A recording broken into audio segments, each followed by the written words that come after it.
اللهم صل على محمد وآل محمد اللهم صل على محمد وآل محمد أعوذ بالله من الشيطان الرجيم بسم الله الرحمن الرحيم الحمد لله رب العالمين والصلاة والسلام على أشرف الأنبياء والمرسلين حبيبنا وحبيب إله العالمين أبي القاسم المصطفى محمد وعلى آله الطيبين الطاهرين أما بعد. Assalamualaikum warahmatullahi wabarakatuh. Para pemirsa HD TV yang dimuliakan oleh Allah Subhanahu wa taala. Alhamdulillah, kali ini kita berjumpa kembali masih dalam acara seputar hadis-hadis tentang keluarga suci baginda Rasul sallallahu alaihi wasallam. Mudah-mudahan kita semuanya hadir di sini dalam keadaan datang dengan hati yang jernih, hati yang tulus, mengharapkan kebenaran dari Allah Subhanahu wa taala. Sehingga hati kita siap untuk menerima wasiat-wasiat suci dari baginda Rasul sallallahu alaihi wasallam yang akan mengantarkan kepada kehidupan kita yang abadi, yang akan memberikan bimbingan kita menuju kehidupan yang bahagia selamanya, terutama kehidupan di akhirat kelak, yang akan mengantarkan kita menuju kepada keridhaan Allah Subhanahu wa taala. Masih dalam pembahasan hadis-hadis yang akan membahas tentang keluarga suci baginda Rasul sallallahu alaihi wasallam. Pada pertemuan sebelumnya telah kita jelaskan mengenai klasifikasi hadis, bahwa tidak semua hadis bisa kita jadikan sebagai pedoman dalam kehidupan kita. Di sana ada hadis yang dikategorikan sebagai hadis dhaif, sehingga kita tidak bisa menjadikan hadis tersebut sebagai pedoman dalam kehidupan kita. Ada juga hadis yang sahih dan hadis yang hasan yang bisa kita jadikan sebagai pedoman dalam kehidupan kita. Namun di antara sekian hadis-hadis, ada hadis yang sangat kuat untuk kita jadikan sebagai argumen, yaitu hadis mutawatir. Para pemirsa HD TV yang dimuliakan oleh Allah Subhanahu wa taala. Pada pertemuan sebelumnya kita telah mengkaji sebuah hadis yang disebut sebagai hadits tsaqalain, di mana hadis tersebut telah mencapai pada derajat tawatur, telah dikategorikan sebagai hadis mutawatir, di mana umat manusia, di mana umat muslimin harus dan berkewajiban untuk menjadikan hadis tersebut sebagai pedoman dalam kehidupan mereka. Ada beberapa hadis lain selain daripada hadits tsaqalain yang juga menjelaskan tentang keluarga suci baginda Rasul sallallahu alaihi wasallam. Tentu saja hadis tersebut adalah memuat tentang pesan-pesan Rasul sallallahu alaihi wasallam agar kita menjaga pesan tersebut dalam kehidupan kita. Kalau kita mengaku sebagai pecinta Rasulullah, kalau kita mengharap syafaat Rasulullah, kalau kita mengharap kehidupan yang bahagia selamanya kelak, dan kalau kita mengharap keridhaan Allah Subhanahu wa taala, kita wajib mengikuti apa yang telah dipesankan oleh baginda Rasul sallallahu alaihi wasallam.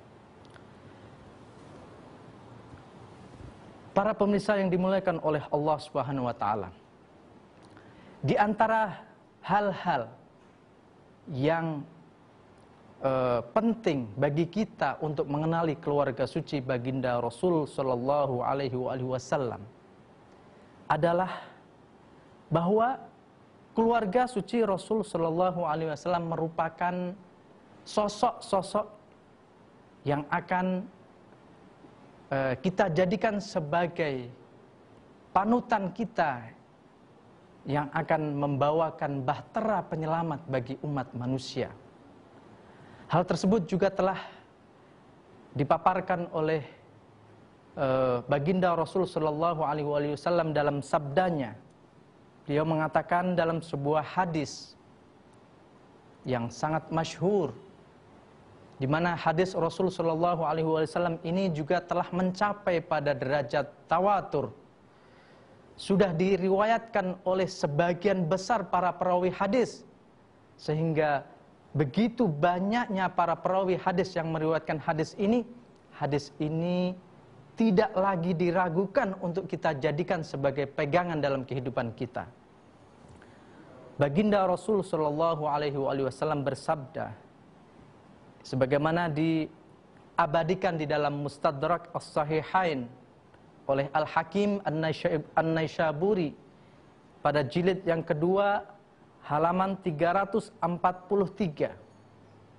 Beliau meriwayatkan, ruya bisanadihi an Hanash Al-Kinani qala sami'tu Aba Dzar yaqul wa huwa akhidhun babal ka'bati ayyuhan nas man arafani fa ana man araftum, kata Abu Dzar, wa man ankarani fa ana Abu Dzar.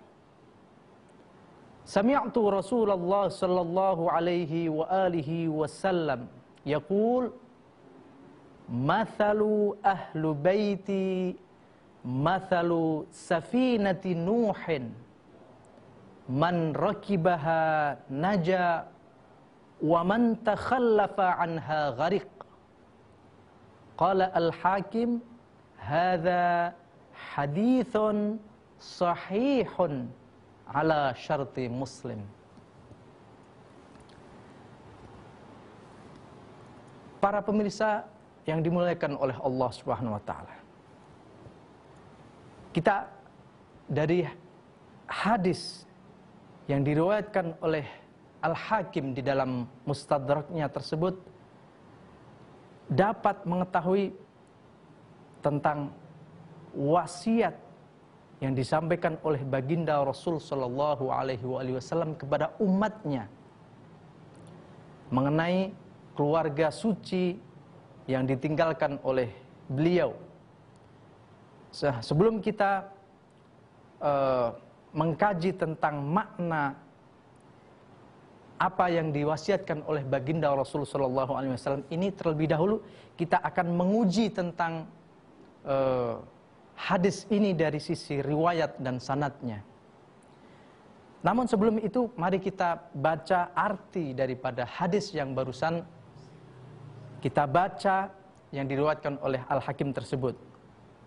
Artinya, di dalam Mustadrak Sahihain juz yang kedua halaman 343 diriwayatkan dengan sanadnya dari Hanash Al-Kinani. Beliau berkata, aku mendengar Abu Dzar berkata sendiri memegang pintu Ka'bah. Ia mengatakan, wahai sekalian umat manusia, barang siapa mengenali aku, sungguh aku adalah orang yang telah kalian kenal. Dan barang siapa mengingkariku, ketahuilah aku adalah Abu Dzar. Aku mendengar Rasulullah Sallallahu Alaihi Wasallam bersabda, perumpamaan ahlul baitku seperti bahtera Nuh alaihissalam. Barang siapa menaikinya, maka ia akan selamat. Dan barang siapa meninggalkannya, maka ia akan tenggelam. Al-Hakim mengatakan, ini adalah hadis sahih menurut kriteria Imam Muslim. Para pemirsa Hadi TV yang dimuliakan oleh Allah Subhanahu wa taala. Hadis yang barusan kita baca adalah termasuk di antara hadis yang diriwayatkan oleh berbagai jalur para periwayat hadis. Di antaranya sanad-sanadnya yang pertama, hadis ini diriwayatkan oleh Al-Hakim di dalam Mustadrak juz 2 halaman 343 dan juz ketiga halaman 150. Yang kedua, hadis ini juga diabadikan oleh Al-Muttaqi di dalam Kanzul Ummal juz yang ke-6 halaman 216, di mana beliau juga berkata bahwa hadis ini dikemukakan oleh Ibnu Jurair dari Abu Dzar Al-Ghifari radhiyallahu taala anhu. Yang ketiga, hadis ini diriwayatkan juga dan diabadikan di dalam musnadnya oleh Ahmad bin Hanbal. Di dalam musnad beliau pada juz yang ketiga halaman 13, halaman ke-17 dan halaman ke-26. Ya. Yang keempat, hadis ini juga diabadikan oleh Al-Hafidh Abu Nuaim di dalam Hilyah Al-Awliya juz yang keempat halaman 306. Dan yang kelima, hadis ini juga diabadikan oleh Al-Khatib Al-Baghdadi di dalam tarikh beliau juz yang ke-12 halaman ke-91. Beliau juga memuat dan mengabadikan hadis ini. Para pemirsa yang dimuliakan oleh Allah Subhanahu wa taala, dari sekian riwayat dan dari sekian para perawi hadis telah mengabadikan hadis tersebut, di mana kalau kita mengenali ilmu dirayah dan mengenali ilmu tentang hadis, maka hadis ini telah dikategorikan sebagai hadis yang mutawatir, di mana para periwayatnya sangat beragam dan banyak sekali. Dan di antara para periwayat hadis tersebut terdapat Imam Muslim An-Naisaburi, yang mana beliau adalah termasuk di antara perawi yang sangat kuat dan terkuat setelah Al-Bukhari. Sehingga melihat dari rantaian para perawi hadis tersebut, maka kita telah bisa menjadikan hadis ini sebagai sebuah argumen, sebagai sebuah hujjah yang kita jadikan sebagai pedoman dalam kehidupan kita. Kalau kita mengaku sebagai umat Rasul Shallallahu Alaihi Wasallam, kalau kita mengaku sebagai pecinta Rasulullah, kalau kita mengaku sebagai ahlus sunnah Rasulullah, mengaku mengikuti sunnah Rasul Shallallahu Alaihi Wasallam, maka kita tidak boleh meninggalkan pesan Rasul yang begitu mulia dan begitu penting ini. Sebagaimana dijelaskan oleh baginda Rasul Shallallahu Alaihi Wasallam di dalam hadis tersebut.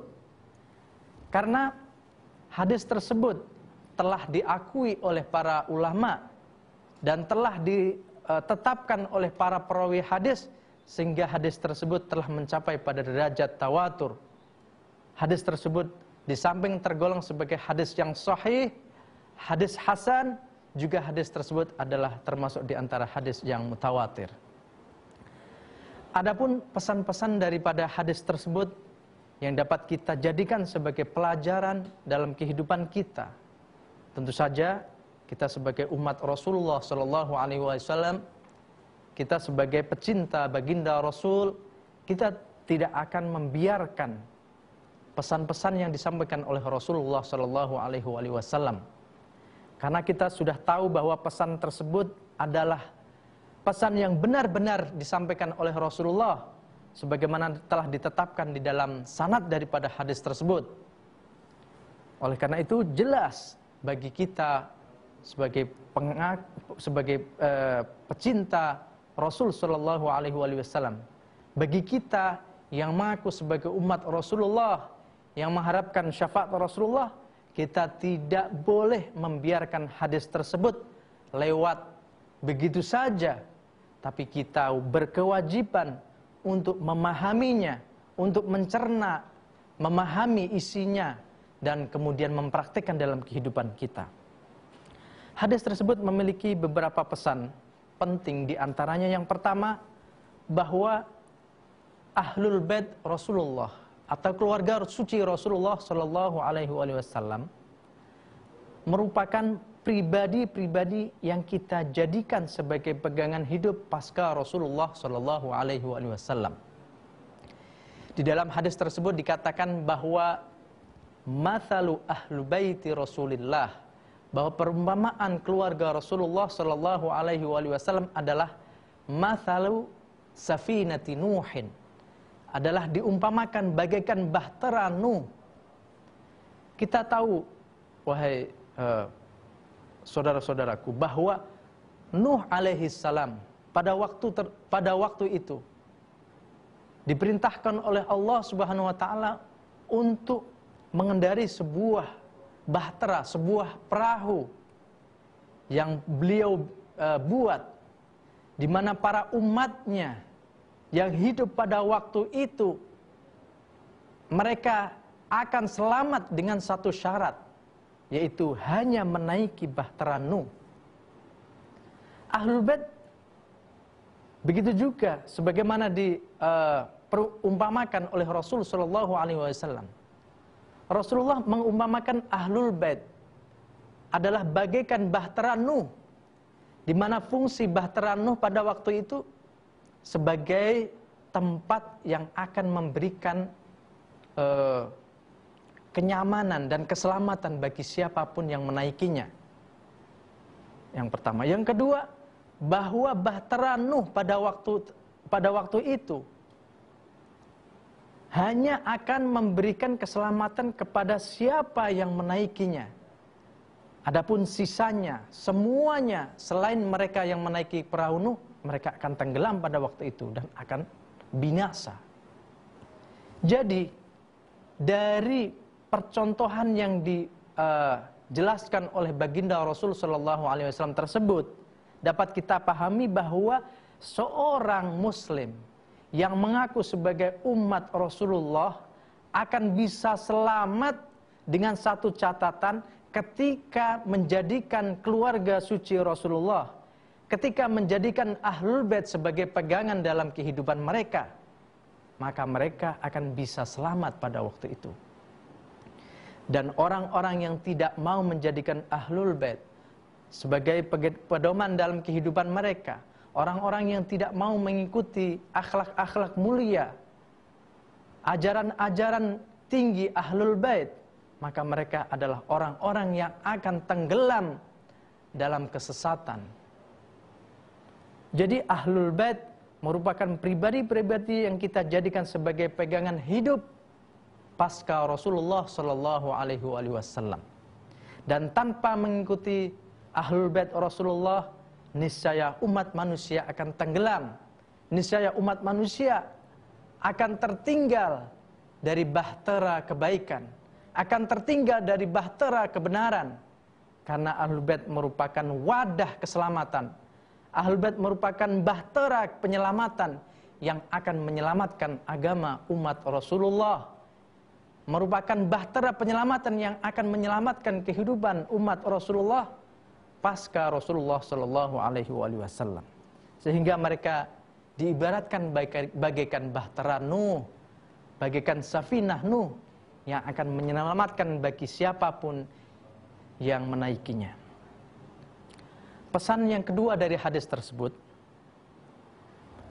bahwa satu-satunya yang dapat mengantarkan kita menuju pada keselamatan dan meraih ridho Allah hanyalah berpegang teguh pada Ahlul Bait. Pesan yang kedua dari apa yang disampaikan oleh baginda Rasul sallallahu alaihi wasallam menjelaskan kepada kita bahwa ketika bahtera Nuh pada waktu itu hanya akan memberikan keselamatan kepada siapa yang menaikinya, dan sisanya dari umat Nuh semuanya akan tenggelam ketika tidak mengikuti bahtera Nuh.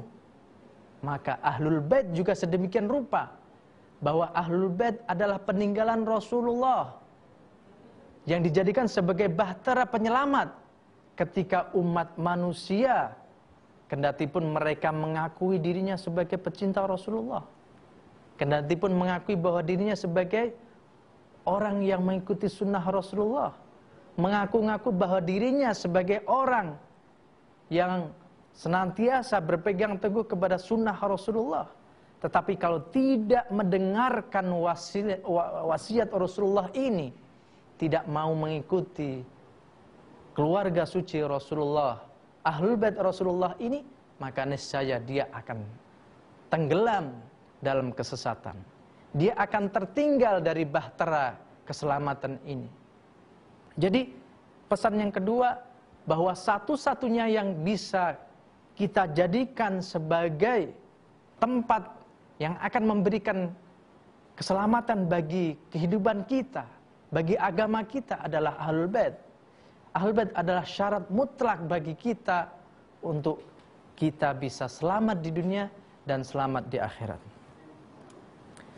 Poin yang ketiga yang bisa kita ambil sebagai sebuah pelajaran dari hadis tersebut adalah bahwa hadis tersebut menjelaskan tentang sesuatu dengan perumpamaan,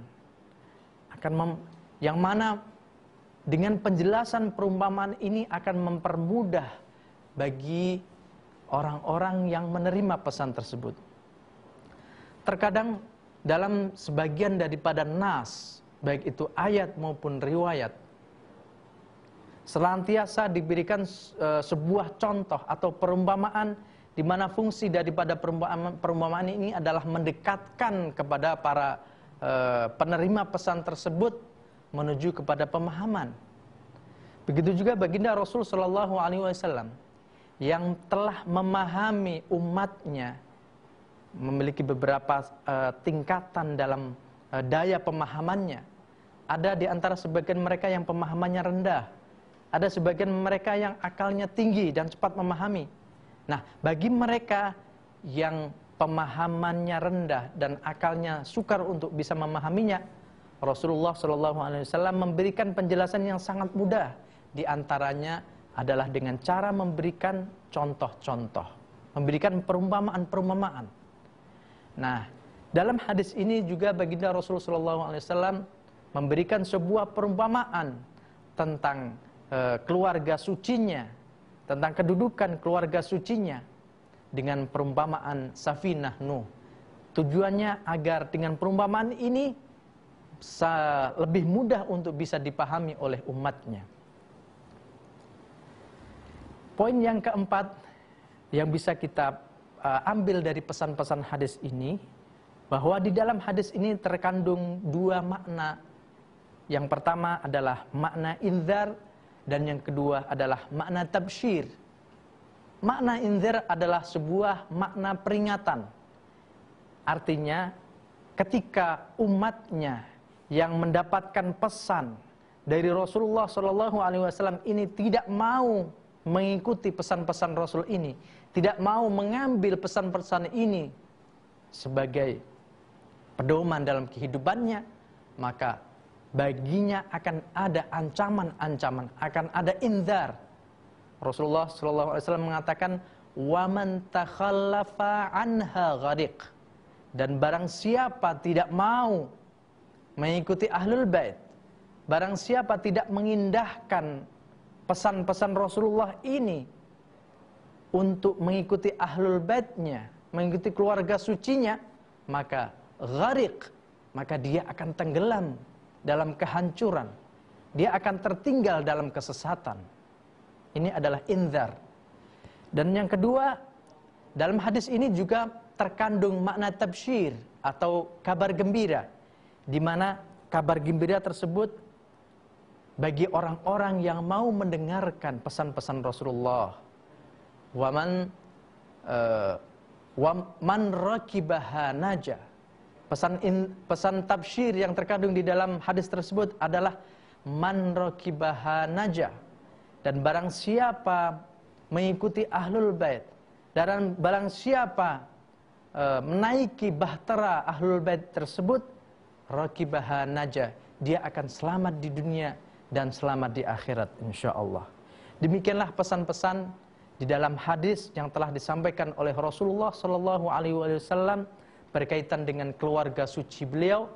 Mudah-mudahan pesan-pesan yang beliau sampaikan ini kepada kita semuanya umat manusia, kepada kita umat muslim yang mengaku pecinta Rasulullah, yang mengharapkan syafaat Rasulullah, yang mengharapkan keridhaan Allah Subhanahu wa taala, yang mengaku mengikuti sunnah-sunnah Rasulullah dengan mendengarkan pesan Rasulullah, mudah-mudahan akan memberikan kemaslahatan dan manfaat dalam kehidupan kita.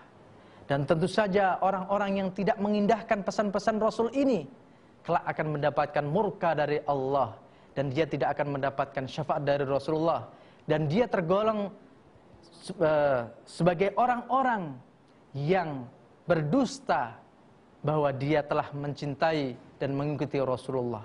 Berdusta orang-orang yang mencintai Rasulullah. Berdusta orang-orang yang mengaku sebagai umat Rasulullah, tapi dia menyanyiakan pesan Rasulullah. Oleh karena itu, mudah-mudahan dari kajian kita kali ini yang telah membahas hadis yang telah disampaikan oleh Rasulullah tersebut, kita dapat pahami, dapat kita renungkan dalam kehidupan kita, dan akhirnya kita dapat mengamalkan dan menerapkan dalam kehidupan kita sehari-hari. Sehingga hal tersebut akan mengakibatkan kita tergolong orang-orang yang diakui sebagai umat Rasulullah yang sejati. Kita akan tergolong sebagai orang-orang yang sebenar-benarnya mengikuti sunnah Rasulullah dan akan mendapatkan keridhaan dari Allah Subhanahu wa taala. Karena yang demikian itu akan menjadikan kehidupan kita kelak di akhirat kehidupan yang bahagia selama-lamanya insyaallah. Demikian yang bisa saya sampaikan. Wabillahi taufiq wal hidayah. Wassalamualaikum warahmatullahi wabarakatuh.